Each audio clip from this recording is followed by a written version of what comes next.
Billy Weaver had travelled down from London on the slow afternoon train, changing trains on the way, and by the time he got to Bath, it was about 9 o'clock in the evening. The air was very cold, and the wind was like a flat blade of ice on his cheeks. "Excuse me," he said, "but is there a fairly cheap hotel not too far away from here?" "Try the pub down the road," a man at the station said, pointing. "They might take you in. It's about 1 kilometre along on the other side." Billy thanked him and picked up his suitcase and set out to walk to the inn.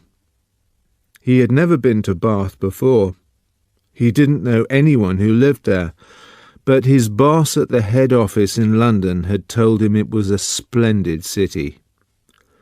"Find your own accommodation," he had said, "and then go along and report to the local manager as soon as you've got yourself settled." Billy was 17 years old. He was wearing a new dark blue overcoat, a new brown hat, a new brown suit, and he was feeling fine. He walked briskly down the street. He was trying to do everything briskly these days. All successful businessmen, he had decided, were brisk. The top men at head office were brisk all the time. They were amazing. There were no shops on this wide street, only a line of tall houses on each side, all of them looking the same. They had grand entrances and 4 or 5 steps going up to their front doors, and it was obvious that they had been very grand houses indeed. But now, even in the darkness, he could see that the paint was coming off the doors and windows, and that the handsome white exteriors had cracks and patches from lack of repair. Suddenly, in a downstairs window that was illuminated by a nearby street lamp, Billy saw a printed notice leaning against the glass in one of the windows. It said, "Bed and breakfast." He stopped walking. He moved a bit closer. Green curtains were hanging down on each side of the window. He went right up to it and looked through the glass into the room. And the first thing he saw was a bright fire burning in the fireplace. On the carpet in front of the fire, a pretty little dog was curled up asleep. The room itself, which he could only see in half darkness, was filled with pleasant furniture. There was a piano and a big sofa and several comfortable armchairs. And in one corner he saw a large parrot in a cage. Animals were usually a good sign in a place like this, Billy told himself, and it looked to him as if it would be a pretty decent house to stay in. Certainly it would be more comfortable than a pub. On the other hand, a pub would be more friendly than a guest house. There would be beer and cards in the evenings, and lots of people to talk to, and it would probably be a lot cheaper too. He had stayed a couple of nights in a pub once before and had liked it. He had never stayed in any guest houses, and, to be perfectly honest, he was a tiny bit frightened of them. The word guest house suggested watery vegetables and greedy landladies. After hesitating like this in the cold for 2 or 3 minutes, Billy decided that he would walk on and look at the pub before making up his mind. He turned to go.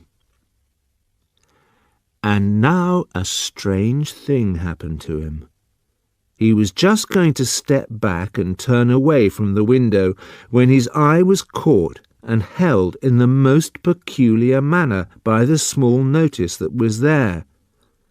Bed and breakfast, it said. Bed and breakfast. Bed and breakfast.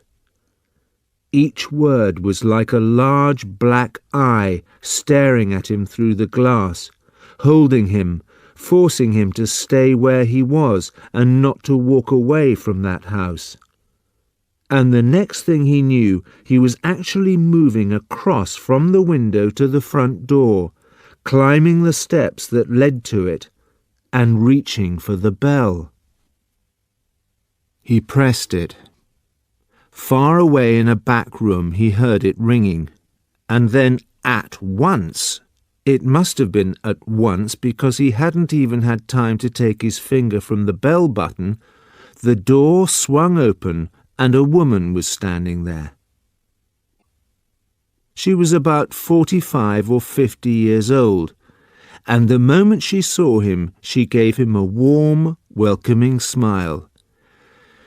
"Please come in," she said pleasantly.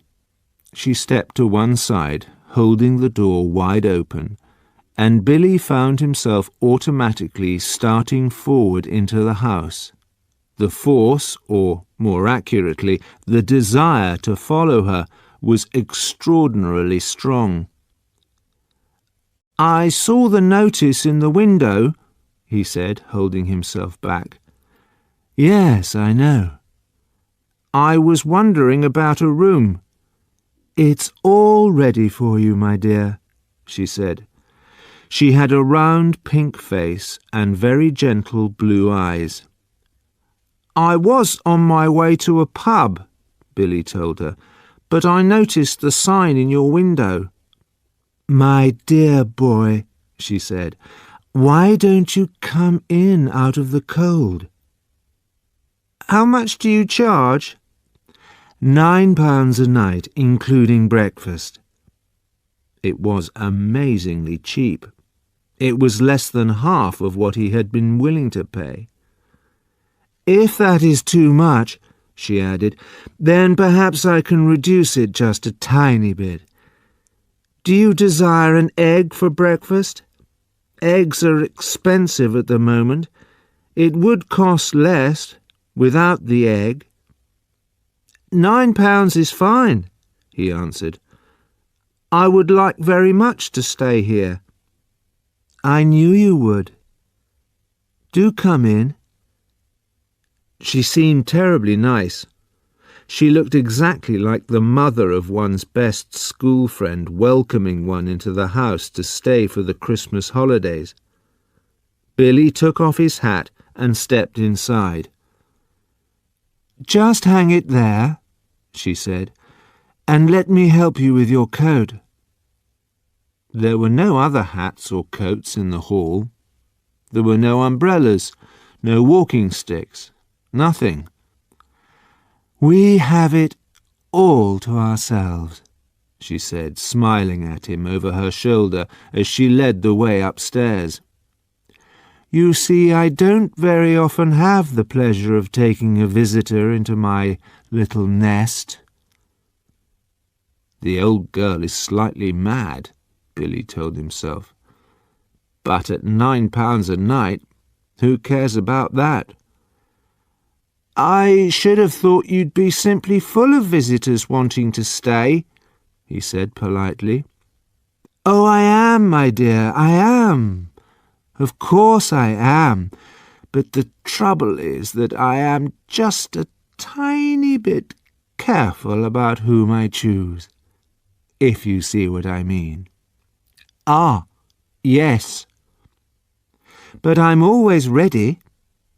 Everything is always ready, day and night in this house, just in case an acceptable young gentleman comes along. And it is such a pleasure, my dear, when now and again I open the door and I see someone standing there who is just exactly right." She was halfway up the stairs and she paused, turned her head and smiled down at him.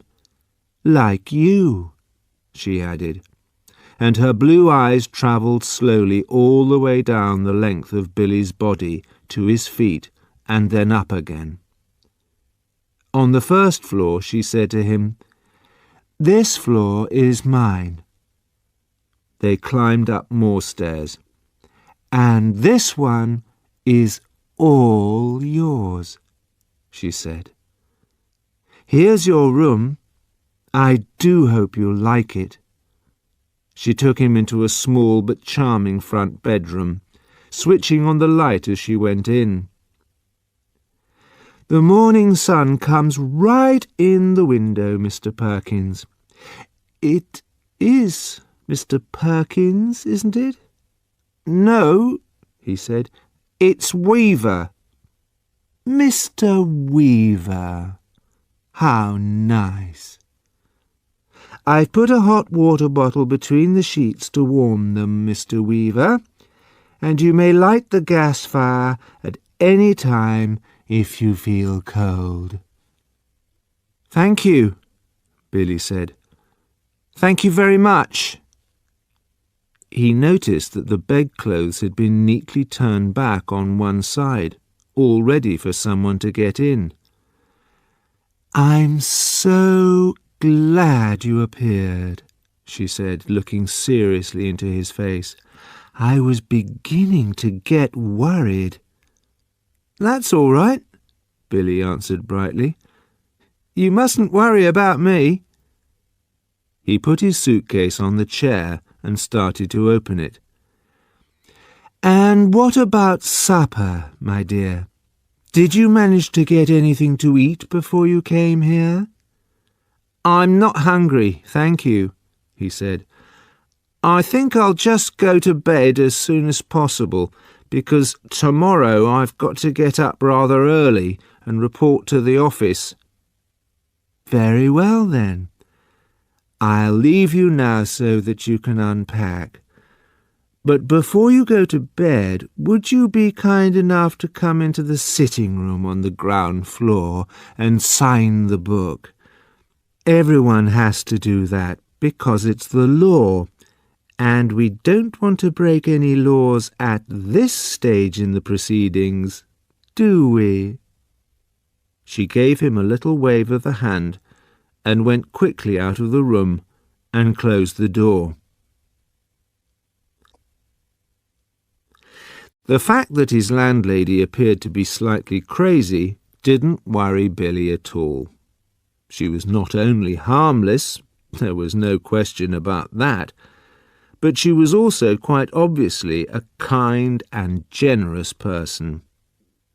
He guessed that she had probably lost a son of her own, or something like that, and had never recovered from it. So, a few minutes later, after unpacking and washing his hands, he walked downstairs to the ground floor and entered the sitting room. His landlady wasn't there, but the fire was still burning, and the little dog was still sleeping in front of it. The room was wonderfully warm and comfortable. "I'm a lucky fellow," he thought, rubbing his hands. "This is great."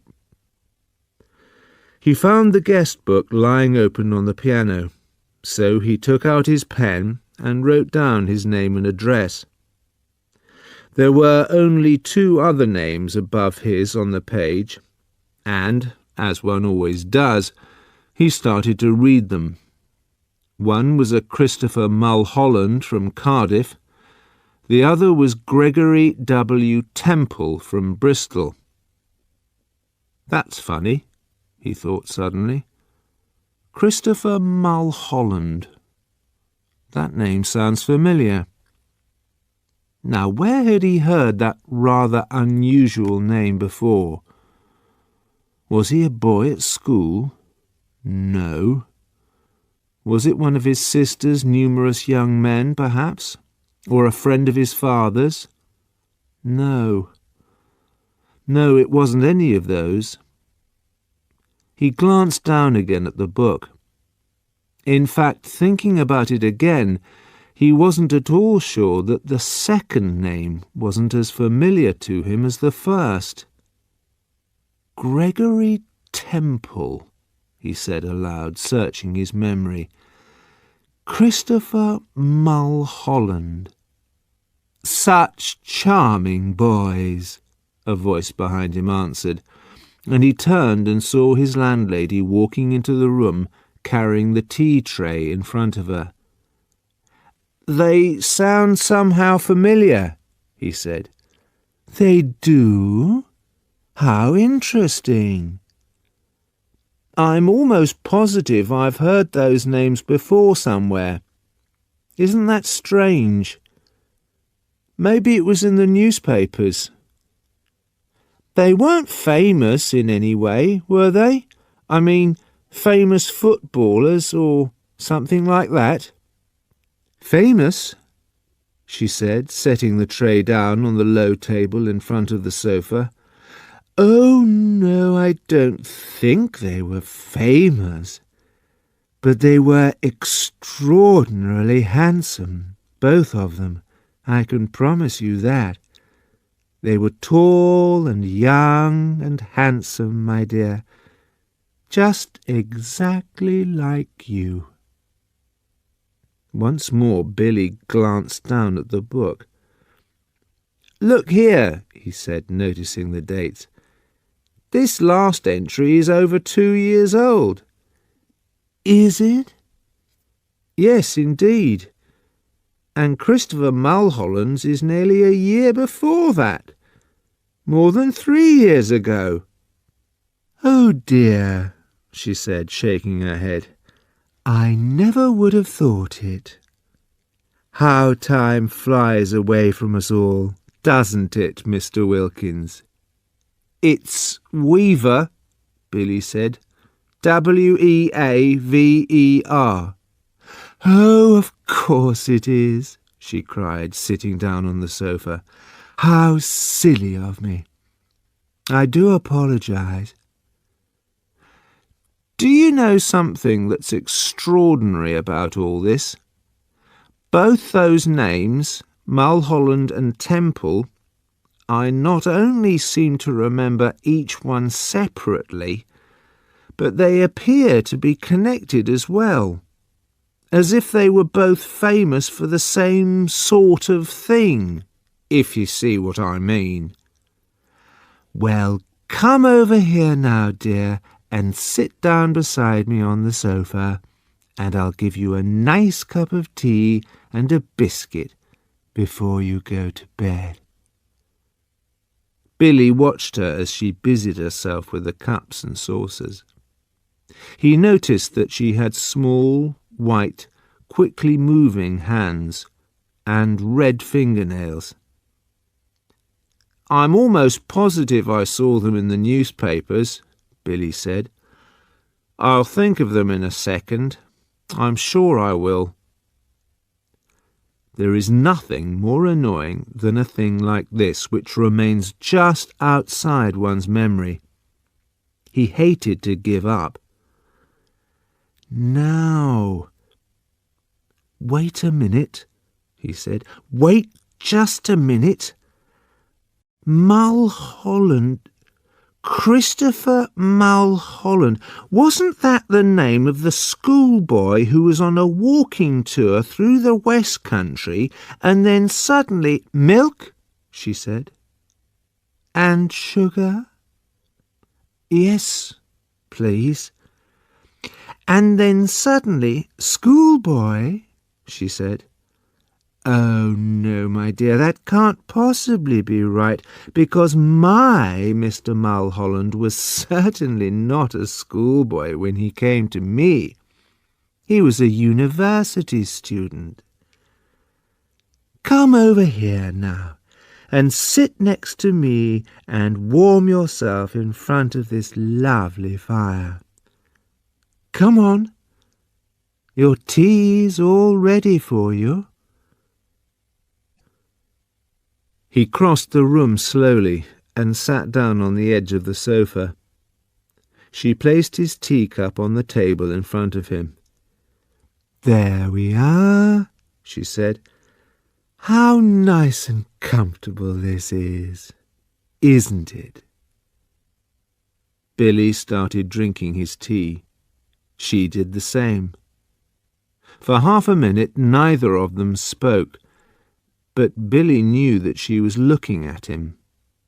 Her body was half turned towards him, and he could feel her eyes resting on his face, watching him from over her teacup. Now and again he caught a peculiar smell that seemed to come from her direction. It wasn't unpleasant, and it reminded him...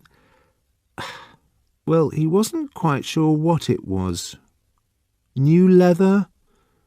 Or was it the corridors of a hospital?